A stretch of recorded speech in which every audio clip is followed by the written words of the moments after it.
Today's story begins with a deadly disease, a vaccine mandate, and one man who refused to roll up his sleeve. The year was 1902. A smallpox outbreak was spreading through parts of Massachusetts. At the time, smallpox was one of the most feared diseases in the world. It could leave survivors scarred for life, and many people died from it. To stop the outbreak, the city of Cambridge ordered residents to be vaccinated against smallpox or pay a fine. One resident, Henning Jacobson, refused. Jacobson argued that vaccination was unsafe and that the government had no right to force a medical treatment on him. He believed that what happened to his body should be his own decision. When Jacobson refused the vaccine, the city fined him $5. Welcome to Once Upon a Case, because the law isn't just for lawyers, it's for everyone. Rather than pay the fine, Jacobson decided to fight. The case worked its way through the courts until it reached the United States Supreme Court.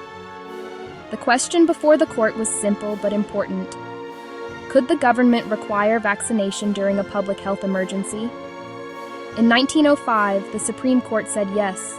The court explained that individual liberty is an important constitutional right, but it is not unlimited. Living in a society sometimes requires people to follow reasonable laws designed to protect the health and safety of others.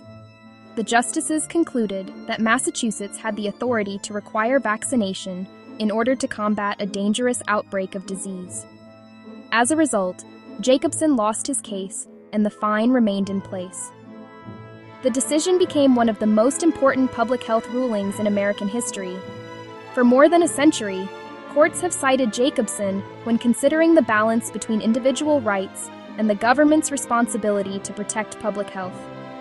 Whether people agree with the outcome or not, the case raised a question that still appears today. When individual freedom and public safety come into conflict, where should the law draw the line? And that's the story of Jacobson versus Massachusetts. Thank you for watching.